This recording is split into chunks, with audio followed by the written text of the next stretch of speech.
धान खरीदी शुरू हो गई है, लेकिन समिति के कर्मचारियों कंप्यूटर ऑपरेटर की हड़ताल के कारण खरीदी व्यवस्था प्रभावित हो रही है। किसानों की समस्याओं को लेकर जिला सहकारी केंद्रीय बैंक दुर्ग के पूर्व अध्यक्ष और सैलूर के किसान जवाहर वर्मा ने कलेक्टर दुर्ग से चर्चा की। बता दें कि कलेक्टर दुर्ग सेवा सहकारी समिति सैलूर में चल रहे धान खरीदी का निर्देशन करने पहुंचे थे। इसी दौरान किसानों के साथ श्री वर्मा ने कलेक्टर दुर्ग अभिजीत सिंह से मिलकर किसानों के साथ मिलकर धान बेचने में हो रही समस्याओं से अवगत कराया। ऑनलाइन टोकन में होने वाली समस्याओं को देखते हुए ऑफलाइन टोकन कटवाने की मांग भी रखी। इसके अलावा जो किसान धान बेच चुके हैं उनके खाते में अभी तक राशि जमा नहीं हुई, इसको लेकर कलेक्टर को जानकारी दी गई। संवाददाता बलराम यादव की रिपोर्ट। कलेक्टर दुर्ग ने अभी धान खरीदी केंद्र सेलूत का दौरा किया और यहाँ पर उन्होंने किसानों भी चर्चा किया। यहाँ पर कई किसान आए थे जो कलेक्टर से भी चर्चा की। इसी कड़ी में सेलूत के ग्राम सेलूत के रहने वाले निवासी जवाहर वर्मा, जो कि जिला सहकारी केंद्रीय बैंक के पूर्व अध्यक्ष भी रह चुके हैं और एक प्रगतिशील किसान भी है, उन्होंने भी कलेक्टर से कुछ किसानों की समस्याओं को लेकर चर्चा की है। आइए उन्हीं से जानते हैं कि क्या क्या बात की है। कलेक्टर से आपकी क्या बात हुई और क्या क्या बातें रखे आप? धन्यवाद आदरणीय बलराम वर्मा यादव जी। कलेक्टर साहब जो यहाँ दौरा किए, मैं 1.5 घंटा लगभग रहे। एक तो उनके रहने से किसान पीड़ित रहा, दूसरा कलेक्टर साहब से मैंने निवेदन किया कि धान खरीदी का जो सिस्टम है उसको दुरुस्त किया जाए।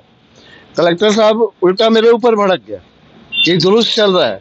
मैंने उनसे कहा कि जो किसान पहले जाता था टोकन ऑफलाइन ऑनलाइन कटता था, उसे टोकन ले लेता था। यहाँ तो ना ऑफलाइन कट रहा है ना ऑनलाइन कट रहा है।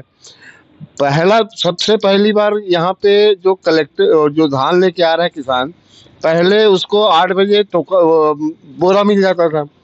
अभी 8 बजे गेट खुल रहा है और फिर कई बार गेट एंट्री नहीं हो पा रहा है, ऐप नहीं खुल पा रहा है।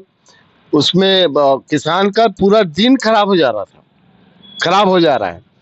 इसके लिए मैंने निवेदन किया, उसके लिए भी उन्होंने कोई संतोष। सबसे बड़ी जो तकलीफ है जो किसानों को आ रही है, वो जो पुराने समिति प्रबंधक हैं, समिति कर्मचारी हैं, उनके अनुपस्थिति में ये सब व्यवस्था हो रही है कि लोग 2-2 बजे तक गेट एंट्री नहीं मिल रही है।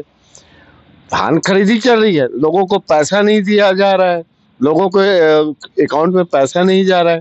तो ये सब बहुत सारी दिक्कतें हैं जिसके बारे में मैंने चर्चा किया। और प्रमुख रूप से मैंने सोसाइटी के जो कर्मचारी जो हड़ताल में किए हैं उनके लिए कहा कि सर आप कम से कम ये जिले के मुखिया हैं तो उनको बुला के बात तो कीजिए, क्योंकि जो हमारे कर्मचारी साथी हैं वो जो बात कर रहे हैं वो समिति के हित में बात कर रहे हैं, जो सुखद की मांग कर रहे हैं।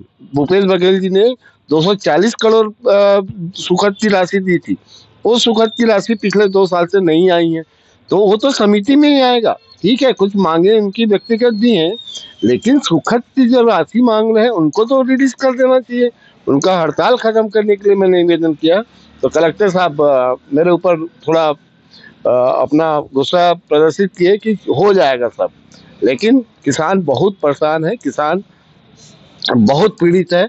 मैं पुनः प्रशासन से निवेदन कर रहा हूँ कि उन कर्मचारियों की मांग को सुना जाए, कम से कम बैठा तो जाए।